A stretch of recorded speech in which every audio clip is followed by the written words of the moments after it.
remembering what matters, Jupiter and Leo, and the courage to grow. Welcome to the Whispering Soul. Today we'll explore the wisdom of the stars, but not to predict your future, but to deepen your relationship with yourself, your soul, and the world around you. Hi, my name is Nancy Vellante, and I'm an astrologer and certified wellness coach. So this week feels like time is different to me. We have a lot of shifts that have gone on this week from planets into different archetypes or zodiac signs. So the clock moves faster sometimes. But life seems to gather our attention and asks us to notice what is unfolding beneath the surface when we feel these times shifting, when time seems to move faster, the clock is ticking faster. And again, this is one of those weeks, in my opinion. The full moon in Capricorn has invited us to take an honest look at the structure we've built our lives upon. I know, that's a big one. It has asked us to examine the stories we've carried, the responsibilities we've accepted, and whether the past is quietly shaping the choices we're making today. I like this full moon. The full moon was on Monday. It's now Wednesday. We feel that about 5 days before, 5 days after. I really felt this full moon very deeply. It's a serious full moon, and it is a quiet full moon. I don't think Capricorn for me is loud, but what has shaped your choices? I've looked at what has shaped my choices, and it really reflects back a timeline or a vision board that is really very useful. So at the same time of this full moon in Capricorn, Mercury retrograde in Cancer is gently reminding us that healing isn't about pretending the past never happened. It's about returning to it with a new awareness. Sometimes we have to revisit an old conversation, an old wound, or an old belief, not to stay there, but to understand it differently. I definitely went through that this week and still am going through that. And I think I had mentioned something last week that I had a situation happen where there wasn't really any communication. I felt like I got ghosted, and I'm still feeling that. But I'm kind of pushing a little bit with having that conversation, not only with the person that I need to, but also with myself. Why is this happening? What is it in me that has attracted this kind of communication, which was really not very clear? And that's okay. We need to know those differences. We don't grow by erasing our past. We grow by allowing it to teach us. And then something will shift. Jupiter enters Leo at 0 degrees yesterday, beginning an entirely new 12-month journey. I'm excited about this one. But whenever Jupiter changes signs, life asks a bigger question. What do you want to expand? Because Jupiter expands whatever it touches. If we are living from fear, compassion, or comparison, or the need for recognition, Jupiter can magnify those patterns just as easily as it magnifies joy, generosity, creativity, and love. Expansion itself isn't good or bad. It simply reveals what we're feeding ourselves, what we're taking in, and how we process that. Leo is often mistaken for seeking attention. And yes, Leo does like attention. But at its highest expression, what Leo teaches is something much deeper. It teaches the courage to live from the heart, not the ego that constantly asks, do they see me? Do they hear me? But the heart that quietly asks, how can I shine in a way that helps others remember their own light? There is a profound difference in those two sentences, but they're both real. They both live within us. It's our choice of where to put our essence, our focus, our energy. We have to experience both. Over the coming year, we are being invited to discover that difference for ourselves. That difference of coming from the heart or coming from the ego. We do live in both, so we do experience both. And just as Jupiter begins this journey through Leo, another chapter waits on the horizon. At the end of July, the nodes of the moon, which I love, move into Aquarius and Leo, beginning an 18-month cycle of collective evolution. The South Node in Leo will ask us to let go of the need to build our identity solely on personal validation.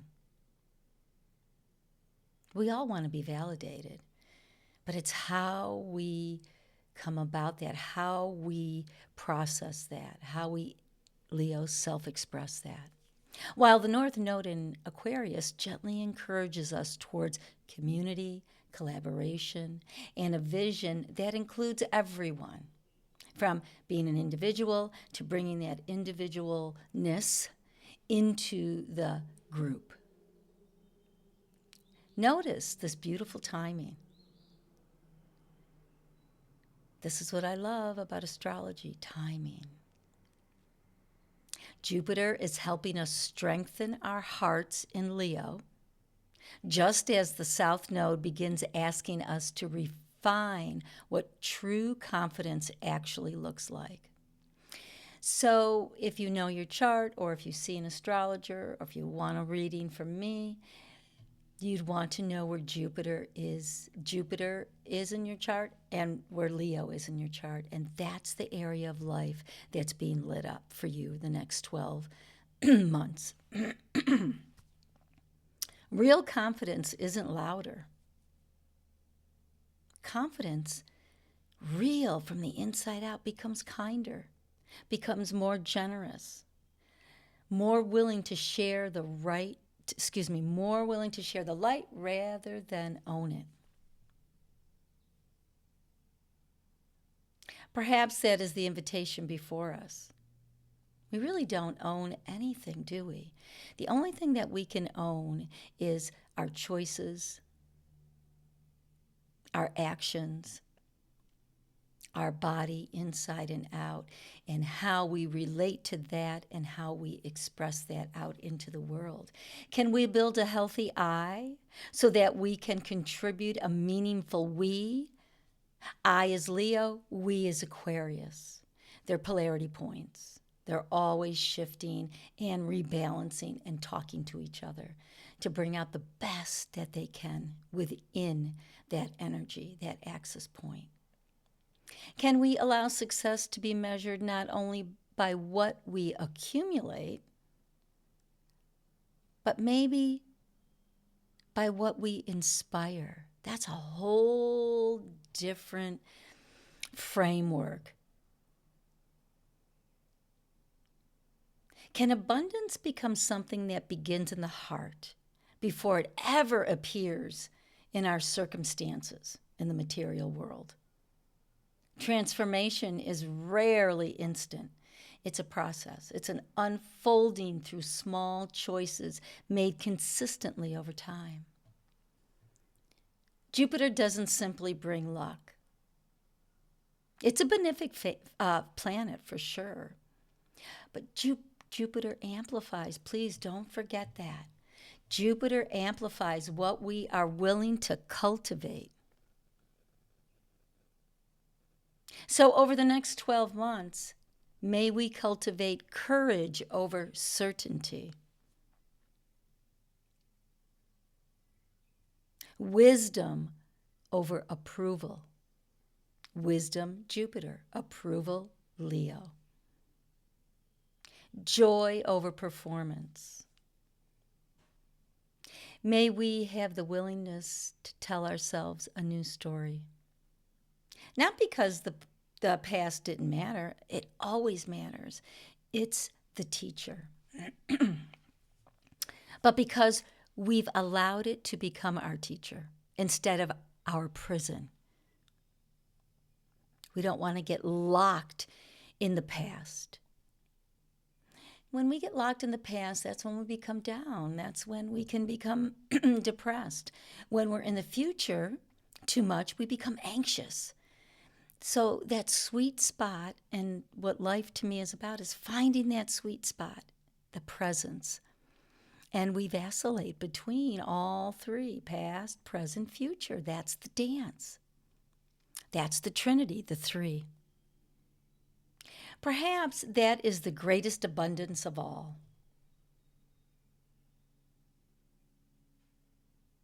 Is dancing between existence, past, present, and future. Not simply having more. We don't want more. And we are really seeing that in our world. And I think we're seeing it, really seeing it, in order to see what it can do, how it can separate us, how it can separate you from your soul self.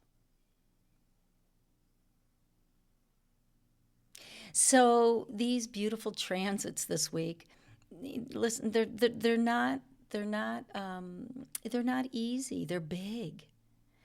But they're asking us to become more of who we truly are. And I say this in all my podcasts because really that's the essence of everything, is why we're here, is to become truly who we are. And again, I say this too, it's not easy. But if we can be together in right relationship, in collaboration, in building from the ground up, this new journey through the nodes for the next 18 months, which again begins in July, will teach us so much. You know, the stars don't decide who we become. They simply illuminate where our soul is asking us to grow. The rest belongs to us. We get to be the keeper of how we transform, of how we grow, of our choices. Sometimes they're right on, sometimes they're off. That's what I love about the wheel, the astrological wheel, which to me is a medicine wheel. It's creating balance. One end does not just go out on its own. It has another end. For instance, the Aquarius Leo axis, those polarity points there for the nodes. We're just coming out of Virgo South Node, Pisces North Node. We're feeling that very intensely now because it's at the end. What those two polarity points are asking of us. And they asked us to release control and to move more into the spiritual realm of not knowing and risking to trust the faith of the divine. So with that said, I leave you today with many blessings. Have a great week wherever you are in the world. And always know that you're not alone.